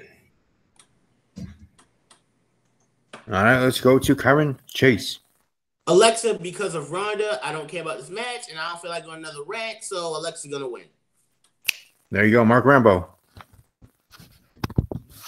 Alexa. I as well going with Little Miss Beautiful Bliss. Alexa Bliss to retain her Raw Women's Championship there. I see how the match ending afterwards, like, after the match actually ends. We got Ronda Rousey there in the crowd. Rousey tries to come in, tries to attack Bliss. Bliss with the kendo stick getting one shot at Ronda. Ronda gets up, gives her that mean mug, stern face that she has now, I guess. And then Bliss running like legit, just running back up the ramp and trying to get away her heel stuff. So that's what I see after the match. But during the match itself, I have Alexa Bliss getting the W, match going 15 minutes and under, and Bliss retaining her Raw Women's Championship. So moving right along, the next match, the United States Championship match. Jeff Hardy facing off against the guy we've been talking about a little bit earlier in the show, Shinsuke Nakamura. I'm going to go first here, and I'm going to say that Jeff Hardy's going to retain the U.S. title. I don't see Shinsuke winning this title. I mean, he had what feels like 1,000 tries to win the WWE title, and that didn't happen. You think they're going to give him the U.S. title? No. So I'm going with Jeff Hardy to retain his title, hold it for at least a couple more months. Yes, past SummerSlam. I'm going from there. Now, I know I've heard rumors about Jeff being injured. He might need surgery, might need time off, blah, blah, blah. I don't think it's that serious, at least to me, that he would need to either be stripped of the title or have him drop the title here at Extreme Rules. So I have Jeff Hardy getting the win. And I'm going to make this blanket statement, whether you guys agree or not, and those watching. Shinsuke Nakamura and Asuka, both of them, I don't see them winning championships during their time on the main roster in WWE. So anyways, let's move on to you guys and give your for this one match. We'll start with hold on. winning here for the United States Championship, Jeff Hardy versus Shinsuke Nakamura. Let's rewind a little bit. There is no way in God's green earth did you just say that not one, but two of one of Japan's biggest stars coming to WWE Mark are not Kyron, please tell me you are not agreeing with Steve. Please. It's not my time to predict, but you know what? I'm gonna wait for my time to talk. I'm gonna wait. There's no way. Please tell me. Please tell me you are not. There's no way. I'm not with that at all. I honestly think I know I'm like, not stupid. I honestly think that Jeff is kind of injured because the way he's been limping. I don't know if y'all been noticing. He's been limping a lot. I really think I think he is hurt, like legit, and I think he's gonna drop the title to Shinsuke. I mean, if Jeff wasn't like, if I didn't think Jeff was as injured as he is, I think he is. I would have Jeff Hardy retaining because I would probably have to agree that I don't see them like the way they're going now. I don't see them winning titles anytime soon. But because I think Jeff is injured, I think they're gonna let drop the title to Shinsuke on Sunday, and I think Shinsuke is gonna hold the title for a minute. So that's my 2 cents on that one. All right, hey, if I'm gonna be wrong on my bold prediction, it's gonna happen already this Sunday. But I just wanted to share. Hey, everybody has an opinion, so let's start with keep going with Kyron Chase. Who do you have winning this U.S. title match and why? Okay, I agree and disagree with Steve said earlier. On one hand, Asuka will not hold the women's title. Shinsuke will never hold the WWE title. With that being said, I have Nakamura win this match for the exact reasons Steve said he wouldn't win. He had a bunch of opportunities to win the WWE title and they wouldn't give it to him. It's about time they gave that man a little bit of respect and gave him the U.S. title because why not? They don't care about that belt anyway. And Vince don't care about New Japan. Mark, I get it. You're a big New Japan fan. And I don't watch that's it. That's not the reason. That's not the reason. But you're a big New Japan fan. I personally don't watch it because I just don't watch it and I don't have the time to go look for it. But Vince, and for the billionth time, I get it. I understand what you said. But for how many times I got to tell you, Vince, if Vince didn't create you, he doesn't care about you. So when you look, like I said, he ruined. I mean, Vince, it's been going on for decades, Mark. This isn't new. When Dusty Rhodes came from the NWA to WWE, they gave him polka dots and they tried to ruin him. Everyone that ever defected from WCW to WWE, almost everybody, Vince tried to ruin him at one point. Now he's doing the New Japan, Ring of Honor, NXT. I'm surprised he actually got behind AJ Styles. But you gotta understand. I'm so upset what they did to Booker T. He should have beat Triple H at that WrestleMania. Don't get me started now. I don't feel like getting angrier. I know. Keep going. I'm sorry. No, it's not because you cut me off. It's because I don't want to talk about that storyline. So Mark, when will you understand that Vince does not care? Oh, trust me. I definitely know he doesn't care, but I myself am the land of opportunities. You know, I always try to think outside the box like Taco Bell. Like, okay. Mark, you're legitimately frustrating me because you won't get it. I know. Sometimes I wonder if Mark's legitimate. I don't have the creative mindset. I don't belong on the creative table like you do, Kyron Chase. You belong. You need to be right there with the people who create this nonsense, and hopefully you could one day, my brother, one day, the agent of change. You could be there. You could be that glimmer of change, that glimmer of hope. I will look up to you, Mr. Kyron Chase. I will say, hey, I knew that guy. I know that guy. Kyron Chase is the savior of WWE himself. He's a walking billboard. And like I said, yes, Asuka and Nakamura are definitely two of the best in the world, but they don't care. Vince never did, never will. And yes, I got Nakamura winning this Sunday because Vince, and this is Vince's mindset. Well, I won't give this man the title. He had 2 shots against Jinder Mahal and 3 against AJ Styles. And so at 5 times he had the chance. I won't give that to him. Might as well give him the U.S. title because I don't care about that title anyway. Because let's be honest, since John Cena held it and did the U.S. Open Challenger, when was the last time WWE cared about U.S. title? So they're gonna give it to Nakamura. But one thing I don't want them to do, and I don't care how well it worked in the past. You give him the U.S. title, you had better not do the anti-American foreign heel gimmick with Nakamura.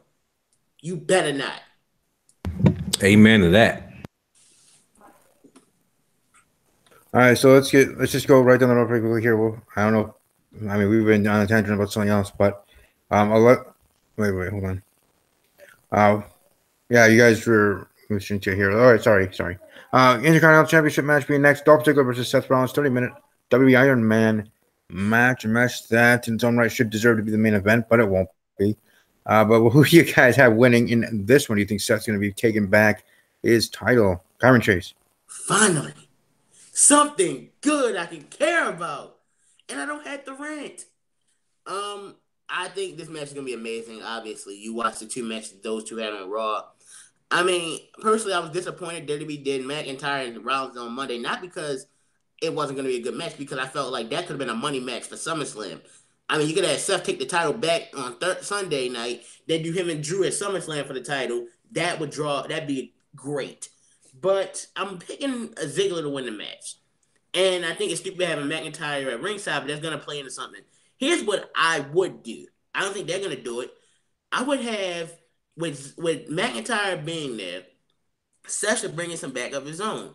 A certain lunatic fringe pot, perhaps. And I would have Seth and Dolph, of course, go back and just have Dean there just to keep Drew under his watch. Just make sure Drew doesn't do anything. Here's how I would do the finish. Scores tied up at, I'm going to say 3 falls apiece. Ref bump. McIntyre tries to get involved. Dean takes him out. Dean, however, his dirty deeds on Seth Rollins turns heel. Like a heel turn. Okay, that's cool. And Ziggler pins Seth and change the title. So you get Rollins and Ambrose at SummerSlam. That's what I would do because it'd be perfect. But yeah, you have like they ain't that smart. Right. I'm picking Ziggler to win. I mean, I think they might. I mean, I still think Seth might bring someone in for backup, but they're probably making Jason Jordan because they don't care about us. Hope not.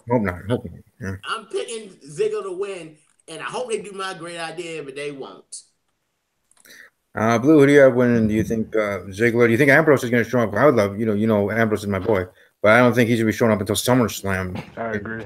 But who do you have winning with Ziggler against Seth Rollins? First, I just want to say, Kyron, put in an application, my friend. You see what I'm talking about? You see what I'm talking about? Put in an application. I'm not Show stupid. them these videos. Like, I'm not stupid.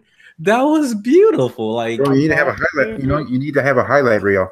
That was amazing. I couldn't script that better. Like, that was crazy. Like, that was perfect.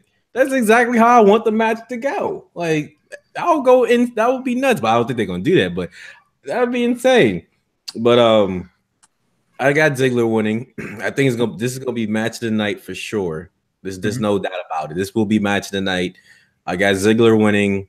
I don't know, man. Like, the only thing I'm concerned about is with Drew. Like, you got Ziggler as Intercontinental Champion, then like, because Drew, he's main event. You know what I'm saying? Like, is he just gonna keep shadowing Ziggler until for how long? Like, I know they're gonna break up soon, but how soon? You know what I'm saying? Because I just can't see Drew just lacking around Ziggler as Ziggler's the Intercontinental Champion, but that's for the future. Right now, I got Ziggler winning. It's going to be match of the night. It's going to be a great match, and I can't wait for it. All right, Mark Ramble. I'm going to say Ziggler with this as well. I feel like, first of all, this feud isn't done yet. I feel like it's only going to get better and bigger. In regards to Dean Ambrose, I don't think he's coming back into a SummerSlam, and I think it's going to be one of those, obviously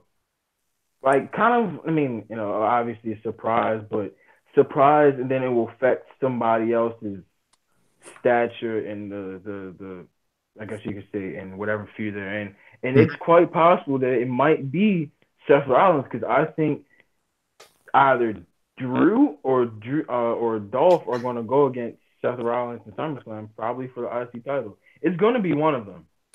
It's definitely going to be one of them. We might get a Ziggler Rollins part 2, part 3, depending on which way you want to take it. We might get another one of those at SummerSlam. Maybe. I would love to see Drew. I think we might get another one. I would love to see Drew get a shot, possibly with Seth Rollins being the holder of the IC title instead of Drew winning it, because I definitely don't see him winning it anytime soon. But as of right now, for Extreme Rules, I would say Ziggler is going to win this because they're only just getting started.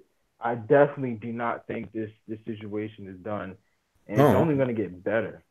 You know what I would think to do if I was booking things, at least in my way, and you want to make it interesting for SummerSlam instead of just having, again, a rematch with Dolph Ziggler and Seth Rollins, you make it a triple threat match. You add, you get McIntyre in there and try to have some, buildings of Seth Rollins trying to get each other's goat to turn on the other. Will it happen? Won't it happen? Right? That'll be part of the storyline and the story moving forward with that. If it is a triple threat match, like that's how I would make it interesting than just having a rematch and having a stipulation match. But then again, here at Extreme Rules, we have a 30-minute Iron Man match.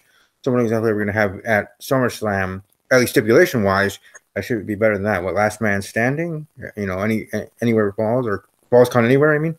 Is that what it's going to be? So I think having a triple threat match with no stip added to it, I think would actually make it more interesting if it's moving forward. Then the other side of the coin is this just going to be a one-off match here and have Seth Rollins move on from here, right? He's getting his rematch. He lost his title there when he had the open challenge and Dolph win, so-and-so.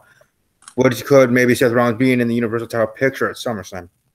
Could it be a multi-man match at SummerSlam for the Universal title? A way to get the title of Brock Lesnar without Brock Lesnar having to take the fall. Whether triple threat, six-pack challenge, whatever, I don't care. And you guys already know I like those type of matches, like the multi-superstar matches, so that would intrigue me. But if it is going to stay, this feud, as Mark is bringing up, and continue on, and he doesn't think it's over, if it does continue, I would say to WWE Creative, my plea would be make it a triple threat match. Have Drew McIntyre part of the match and bring that intrigue up a couple levels. I mean, at least for me, this man. And I'm sure many other fans as well to see McIntyre A in a title match where he deserves and belongs, and then B, Seth Rollins during the weeks trying to drive a wedge between Ziggler and McIntyre there. So that's at least how I myself would book the feud moving forward if it does continue on heading into SummerSlam. Moving right along, I actually want to tag team two matches in a row so you guys can predict two matches and speak what you want about each of them. First being the SmackDown Live Tag Team title match, Bludgeon Brothers against Team Hell No. And then also piggyback with that, Braun Strowman versus Kevin Owens in a steel chairs match. I'll go first so I can let everybody else talk. I'm going with Team Hell No to win the SmackDown Live Tag Team titles. I'm going to have them having a nice little run there. And Braun Strowman beating Kevin Owens because why the heck not? He's Mr. Monster in the Bank. So there we go. Simple as that. Kyron Chase, who do you have winning these two matches and why? I'm going to surprise you with the tag team title match. I'm picking the Bludgeon Brothers. And I know, Team Hell No came back to get the title. Here's why I don't think they will. Well, I feel like Kane has his election coming up soon. So he's not going to be there to defend the titles that much. So why give him the title? He's not going to be there. You don't want to Brock Lesnar, especially in the tag team. Two, once again, you don't know what Daniel Bryan's contract is going to be. Now, if it's just a quick give him the title and lose on SmackDown, then maybe. But why do that? And so you don't know if Daniel re-signed. And I feel like they got to do Daniel and The Miz for Daniel Lee. If Daniel was going to leave, you got to give us Daniel versus The Miz in a big event. SummerSlam, here's what I would do with that. And once again, I'm still doing fancy booking because I really don't care. I know I've heard rumors Miz is not going to be there because he's going to be in the All-Star game and the MLB All-Star game. But I've seen crazier things happen. Even though I doubt it. I really thought, have Miz cost Daniel and Kane the titles and have Daniel and Miz have a feud and have Daniel and Miz face each other at SummerSlam. However, have Miz win via ref bump by cheating. So he gets the victory, but you feel like you still want to see Daniel get him. Then I would have Miz take the WWE title from AJ around Royal Rumble time. Then I would have Daniel Bryan win the Royal Rumble. And I would have Daniel Bryan versus Miz at WrestleMania for WWE title because it has a long storyline from really the original NXT, even since SmackDown Live started, and culminating perfectly in the main event of WrestleMania. But one, they're not that smart. They even said, do you trust them with long-term booking? Because I don't. Two, we don't know if Daniel's going to re-sign. So I'm picking the Bludgeon, but I'm still going to pick the Bludgeon Brothers because I just don't think they'll give Kane the title knowing he's going to start an election. Now, it's the steel cage match between Braun Strowman and Kevin Owens. I'll be honest. I think they're ruining Kevin Owens. They're pretty much telling him he's nothing. I mean, they had the man trapped in a porta potty and thrown off the stage. While it was admittedly kind of funny, looking at it in hindsight, it was kind of damaging for Kevin Owens. And really, if you look at this cage match, Braun Strowman does not need to win this match. He's Mr. Money in the Bank, and Kevin Owens has just been booked to look like a complete joke over the last for a while now. Kevin, you don't even have to have Braun get pinned. You have Kevin just barely escape through the door or something. But they're gonna give it to Strowman because he's Braun Strowman. Even though logic dictates you have the briefcase, and because of how they booked you pretty well since the brand split 2.0, you don't need this win, and Kevin needs it more. But I'm still gonna go with Braun to win. All right, moving right along to it's Blue. Blue, who do you have winning in these two matches? I totally agree with Kyron as always. I think the Bludgeon Brothers will win. Like he said, well, the whole Daniel Bryan contract situation and Kane's election, I don't see the reasoning behind them winning the titles. So I think the Bludgeon Brothers will win. I think if they want Daniel Bryan to stay, they have to offer him something huge. You know what I'm saying? It's got to be a Royal Rumble win like he was supposed to win 2014, and then WrestleMania win. And then with Kyrie saying The Miz winning the title, that put a huge smile on my face because that man deserves one more title run. You know what I'm saying? I've been saying that. The Miz is awesome. But that would be a great main event for WrestleMania. Miz and Daniel Bryan. That feud will be off the charts. We already know the promos will be insane. But yeah, I mean, I hope Daniel Bryan stays. I really do because, you know, I love Daniel Bryan and you know what I'm saying, what he had to do to come back. It's amazing. And I hope he stays. So, but as far as that match, I got the Bludgeon Brothers. And then with the Braun Strowman and Kevin Owens, I agree with Kyron. Like Kevin Owens is amazing. Kevin Owens is amazing. Like for his size and the things he can do in the ring is phenomenal, and he deserves a lot better than he's getting right now. But it's the WWE. We already know what time it is, and Braun Strowman, he's been booked like he is the man right now. Okay, like he can't lose. He can't lose right now, but he doesn't like it's a steel cage match. So technically, I mean, like he can do like a crazy spot where he throws Kevin Owens through the cage. You know what I'm saying? And Kevin Owens, you know, feet touch the floor. It'll still make Braun look super strong, and you give Kevin Owens a much needed win. You know what I'm saying? So hopefully that happens. But I think they're gonna give Braun the win because they just keep building them up. I mean, he's just getting stronger and just over the top, which is good. I like Braun Strowman. I think he's great. So I got Bludgeon Brothers and I got Braun Strowman. All right, Mark Ramble, who do you have in the two matches, SmackDown Tag Team and the Steel Cage match? Well, first of all, the Braun Strowman match and Kevin Owens match is obvious. I mean, if Kevin Owens comes off with the win, I would be extremely surprised. This, to me, is more so like a squash match because it's kind of obvious who's going to win. Kevin Owens has been doing nothing lately, so I kind of piggyback off of what Kyron said. I kind of feel sad for him because it kind of shows you where he's at currently. And at one point, he was the Universal Champion. It's like, you know, what happened to that? Now he's just like getting thrown off of stages and porta potties. Like, geez, like what happened? And when it comes to the Bludgeon Brothers and Team Hell No, I kind of do seeing the Bludgeon Brothers winning this one. It would only be right because to win, like Team Hell No just came back. I understand Team Hell No has all the momentum, it has everything under the sun. And, you know, it's logical. It only makes sense. You know, usually when you have all that stuff, you usually tend to win for the most part. But I just don't see them winning and lasting long because to me, it seems like bringing Kane back was more like in my opinion, like a desperation move to get Daniel Bryan. I guess for Daniel Bryan to, I don't know really how to explain it. Like, Daniel Bryan recently it's been all in the air. Is Daniel Bryan going to re-sign with WWE? Is he going to go to other places? To me, bringing Kane back, it was only for Daniel Bryan to get, I guess, more over, even more than he already is, because recently fans have been saying, okay, you know, he's not getting the push, he's not getting all this stuff that he needs. Maybe winning this belt is what, in WWE's eyes, is what he needs to kind of get himself started, gives him a little kickstart. People want to see him win the title, but I guess WWE doesn't want to see that yet. I just don't see the Team Hell No winning. So I'm going to simply just go with the Bludgeon Brothers on this one. All right, and moving on to what probably will be the main event, but I wanted to predict what I think will be the main event, or should be, being the WWE title. So we'll predict now Roman Reigns versus Bobby Lashley, a one-on-one. Kyron, you're up to bat first. Who do you have winning here, Roman or Bob? Roman, obviously. Come on, Kyrie. Bob. Come on. Bob. Roman's going to win. Get your clothes together.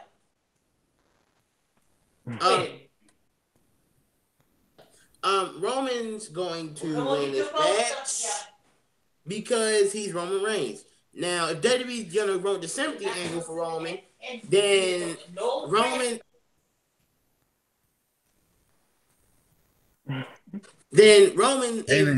If sorry, people in the background talking. I'm trying to turn the mic on and off. If WWE's gonna run the sympathy angle for Roman Reigns, then they're gonna have Bobby Lashley win. However, I think they're not gonna do that because that's Roman Reigns. And with this is going to probably be the main event. I think it's pretty stupid. And there's been nothing about this feud I've liked. Even the pull-apart brawl I didn't even like that much. Here's why. See, WWE, when they usually do pull-apart brawls, they feel like real or organic. This felt completely forced. Because usually, have you ever realized usually the pull-apart brawl starts the feud?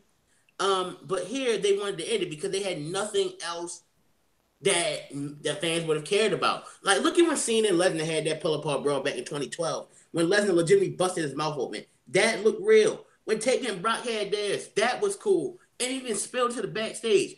Roman, it was only two things from that pull-apart. Really, the only thing from the pull-apart brawl I liked was when Finn attacked Baron Corbin, which it was cool for him to only want to show continuation of his own storyline. And when Roman jumped over the ropes. But even then, I've seen it before. Nothing new there.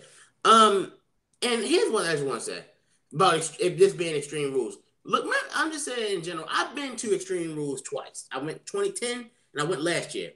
In 2010, you had a strap match, an Extreme Rules match, a street fight, a hair match, a steel cage, a last man standing. Last year, you had a steel cage, an Extreme Rules fatal 4-way, a kendo stick on a pole, and it's just funny how watered down Extreme Rules feels now. And like we brought it up earlier about how there's only a couple stipulations. What happened to the days when every match has stipulation? And this match is the prime example. If this feud, according to Michael Cole, is so personal, then this needs a stipulation. It's literally the only thing that can save it in the main events. If they made this an Extreme Rules match, I would watch it. But if they main event it, I don't feel like I'm going to watch it. I just feel like it's kind of stupid. It's stupid. And I mean, there's not much I can say. Roman's gonna win. All right, Boo. Once again, I agree with Kari.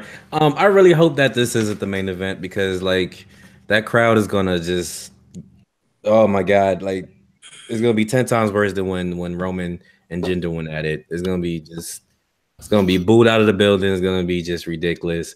And I feel bad because I mean I like Roman and Bobby Lashley. Bobby is my boy, but this feud is just I have no type of like. There's nothing there for me. Like I'm not excited at all for this match. Like I thought I would be. Like when you know what I'm saying, when I first heard Bobby Lashley's coming back to the WWE, I'm like, oh hell yeah, Bobby Lashley's about to get it in. I can't wait for him and Roman, him and Brock, him blah blah blah. But now I'm seeing the feud and it's whack. it's whack. And if this main events on the pay-per-view, oh my gosh. And like I live stream the pay-per-view and I already know my chat's gonna be insane. And I'm just gonna be looking and I'm just gonna be like, I'm sorry, like this is the main event. And I just hope like I don't even see the chemistry. Like I don't even see chemistry between the two. Honestly, I think this is gonna be a train wreck.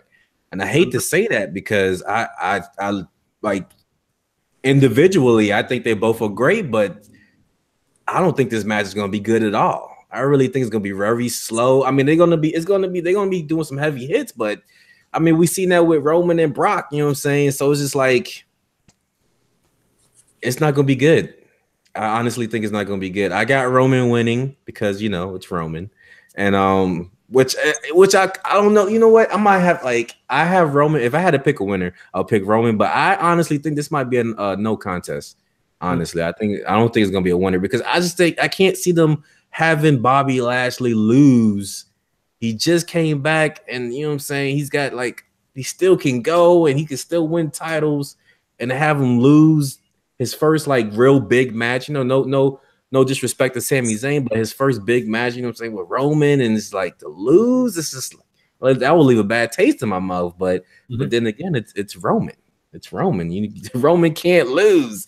You know what I'm saying? So I think overall this is just a bad situation for everybody. For Roman, for Bobby, for us, the fans. It is just a bad situation, and we just have to watch and get through it together.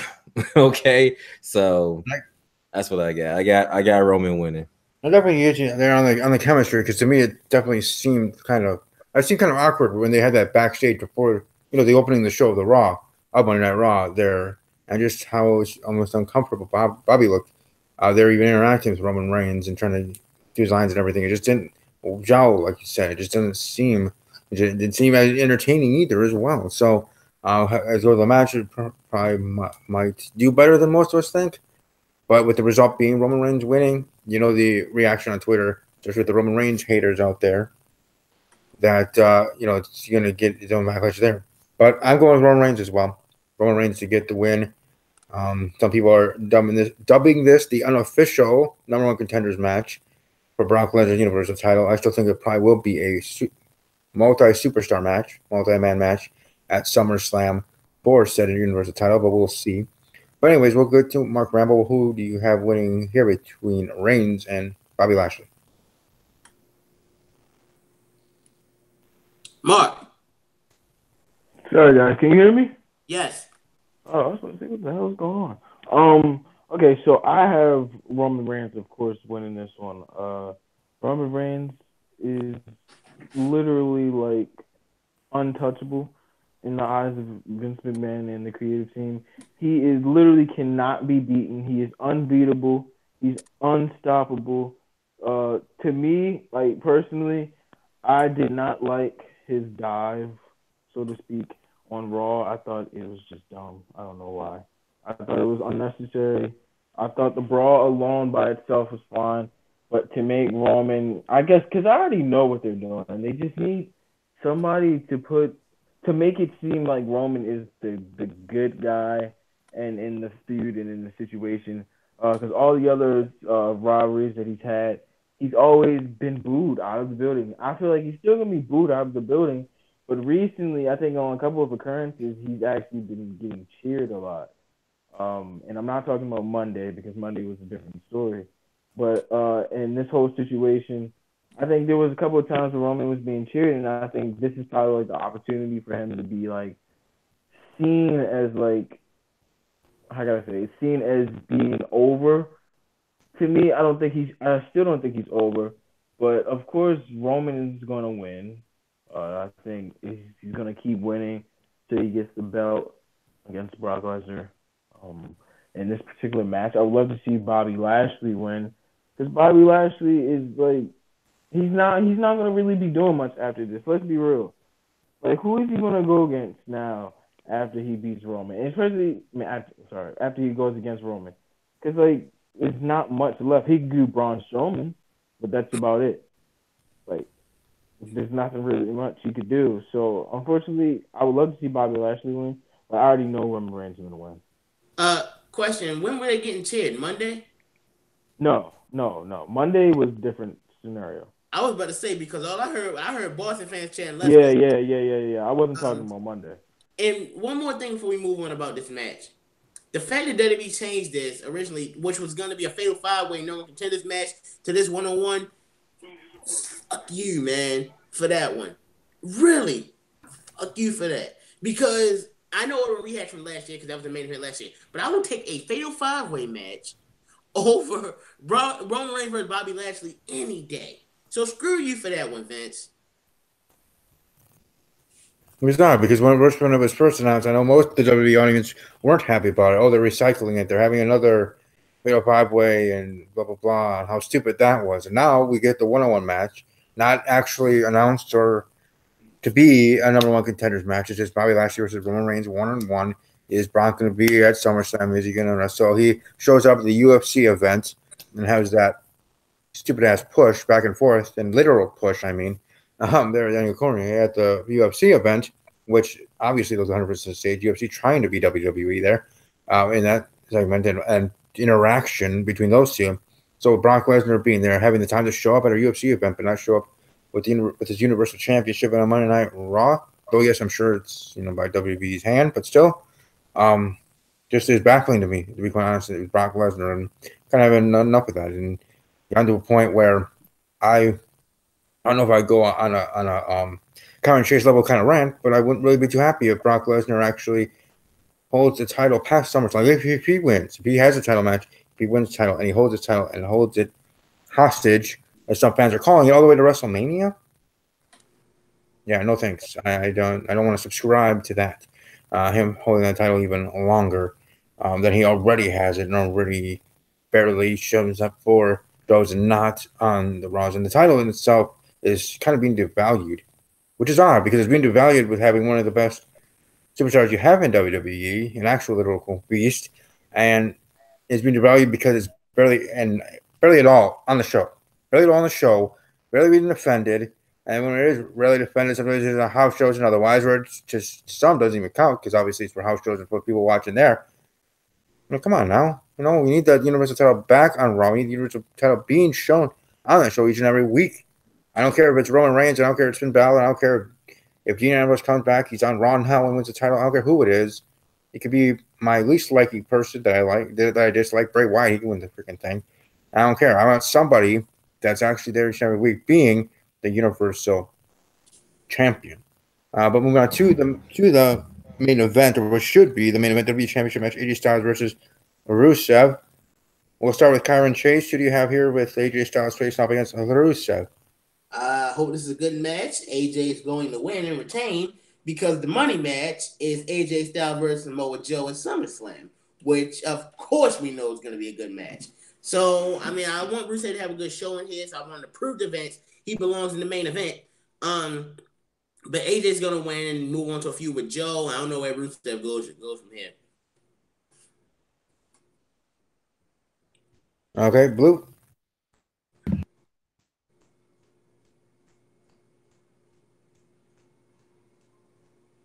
Shit, my bad. My mic was muted. Before I talk about that match, I just want to go back to Brock Lesnar real quick. I'm sorry, but it saddens me that he's still Universal Champion, and if he's still Universal Champion past SummerSlam Survivor Series, I will fully support a boycott of Monday Night Raw because this is ridiculous. This is honest, we talk about stupid shit that WWE does, but you know what I'm saying? But we understand it. You know what I'm saying? They do dumb shit, but we still watch the product. We still love it. You know what I'm saying? That's just us being passionate about it. You know what I'm saying? That's just what us, hardcore fans do. We're passionate. So we're going to talk shit. We're going to love things. You know what I'm saying? That's just how it is. But with this situation right here, with Brock Lesnar still holding his title and not doing a goddamn thing with it for over a year is ridiculous. And I am tired of it. You know what I'm saying? And I've been a fan for like 30 years. You know what I'm saying? And this man still holding his belt. And then I turned my TV. I'm not turn my TV on, but I look on Twitter and I see him showing up at a UFC event and pushing around their champion. And I'm just like, what the fuck? You know what I'm saying? That pisses me off immensely. And I just cannot believe that this is going on. And I don't understand the mindset or what they're trying to do or what the payoff is, but they need to hurry the fuck up because this is ridiculous. And if this man is still champion past SummerSlam, I'd even give him the Survivors. If this man is still champion, I'm done. Like, I'm not gonna watch Monday Night Raw. I'll watch SmackDown. I'm not gonna watch Monday Night Raw because there's no point because you got no champion. There's no point of watching the show. You know what I'm saying? So I'm sorry. I just had to, put that out there to cleanse myself a little bit. But for the AJ Styles and my boy Ruru, I would love to see Ruru as champion. All right, let me get my happy face back on. Rusev is my boy, and I would love to celebrate Rusev Day with that man winning the WWE title. It's not gonna happen, but a man can dream. You know what I'm saying? I would love to see that, but I think AJ's definitely winning. I agree with Kyron. It's gonna be AJ Styles and Samoa Joe. SummerSlam, which is gonna be it's gonna be such a great match. I cannot wait for that. But it's gonna hopefully Rusev does show out. Though. I want Rusev to show his ass in this match. He earned this match. He fought for it. He's over with the crowd. He needs to just show his ass and just do whatever he needs to do. I think it's gonna be a great match. But I still got AJ Styles retaining. All right, Mark Rambo. I agree with Blue. I would love to see Rusev Day win this. But we know that's not going to happen. We absolutely know that's not going to happen unless they want to do some miraculous things, which they probably won't do.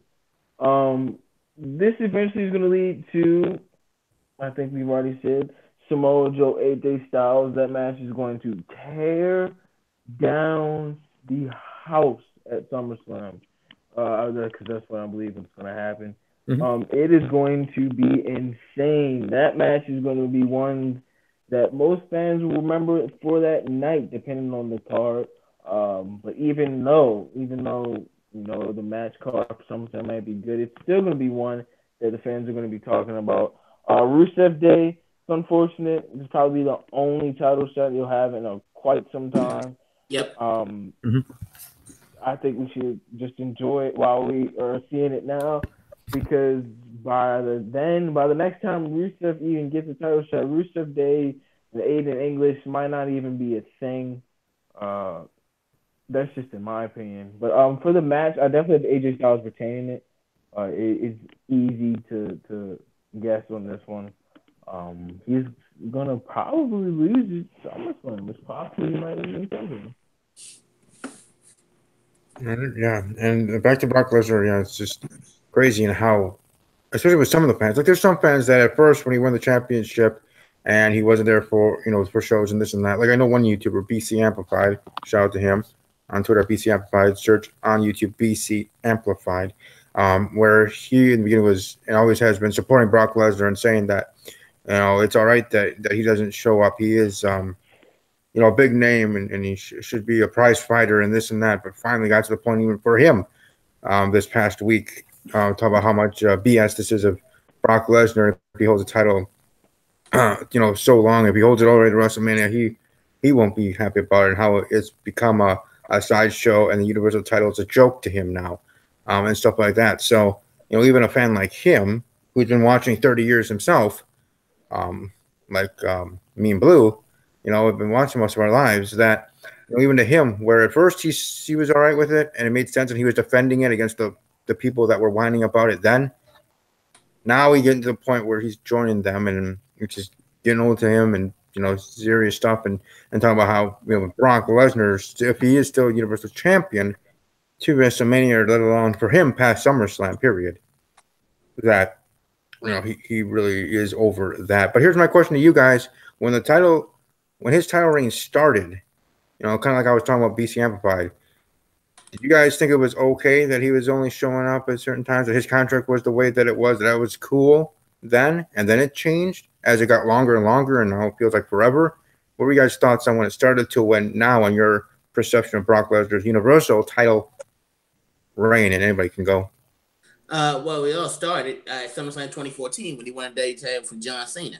When we saw how that reign happened, granted, it wasn't as long, so even though it did get on my nerves that it wasn't there, it was like, okay, it was only from SummerSlam to WrestleMania 31, so it wasn't that long. Even though I still disagree with him being a part-time holding the title. But now, holding it for over a year, and I don't even like that title anyway. But the fact that Raw has no top title to feud for, and that main storyline between Lashley and Reigns has nothing on the line, I don't like it. I mean, I'm not even a huge Roman Reigns fan. I don't hate him either, but I wanted him to take that title at WrestleMania just get it over with. Then I thought, oh, he's gonna take the Greatest Royal Rumble. Nope. And the beauty of it is, they had plenty of time to Lesnar could have lost the title and really should have. He could have and should have lost it at to Joe at Great Balls of Fire. No, he could have lost to Braun Strowman at SummerSlam. No, he should have lost to Braun Strowman at No Mercy. No, so and then I'm thinking, okay, it's obvious that Reigns is gonna get WrestleMania, but nope. Then I said, okay, so they're gonna give it to him at Great Room. No, all right. So when is he gonna drop the title? It's not cool anymore. It's stupid. Ah, just go on. All right, Blue or Mark, any comments? Like, how was your perception? I honestly don't say anything again. My bad, Martin. Let me talk real quick. It's gonna be real quick. But when he's Brock Lesnar, okay? He's Brock Lesnar. So he's huge. You know what I'm saying? I love Brock Lesnar. I did. I do. I still do. But you know what I'm saying? When he won the title, I already knew what time it was. Okay. I already knew he was gonna be a part-timer or whatever. And then I didn't, you know what I'm saying, give him a few months maybe, and then he's gonna drop the title. But like as Kyron said, it's over a year. It's been over a freaking year, and this man is still champion. You know what I'm saying? So many times he could have dropped the title legit, and would have been cool. But he's still champion, and for what? For what? You know what I'm saying? So I don't want to talk about it no more because it's gonna piss me off. But go ahead, Mark. I'm done. Yeah, I just wanted to ask you guys what your thoughts were from the start of it. I didn't know if it was different. But go ahead, Mark. Well, first of all, in regards to Brock Lesnar, at first when he was doing the thing, I thought it was okay because, I thought maybe he would have came back, done some other stuff. But it turns out I was wrong. I personally like to see my champion every week. You see AJ Styles every week. He's doing something every week. And it's cool, but with Brock, it's like, I already knew this, but he's a money grab. He's smart because, he's getting bread and doing nothing. He's getting a shit ton of money and doing nothing. But he's an attraction. You hear Brock Lesnar, it's like, okay, whatever he's at, it must be good. People tend to watch stuff because of him. So it's a smart business move on both sides for WWE and for Brock Lesnar because Mark. I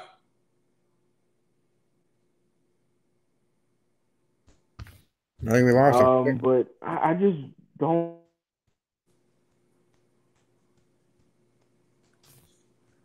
Bro. He's cutting in and out.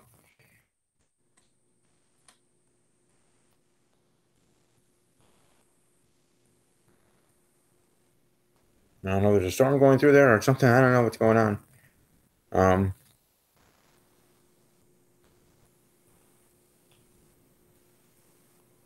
Champion at one point.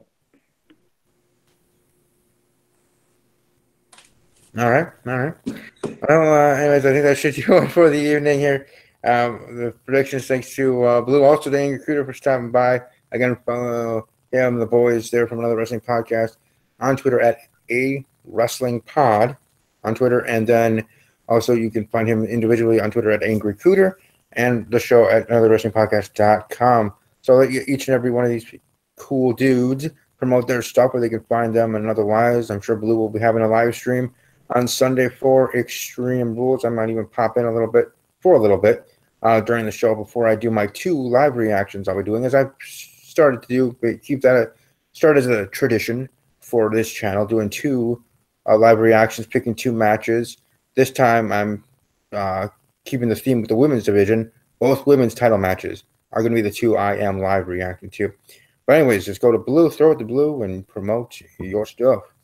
First, I want to say it's been great. Thank you once again, Steve. I know it's been a while since I've been on the channel, but I appreciate you having me back on.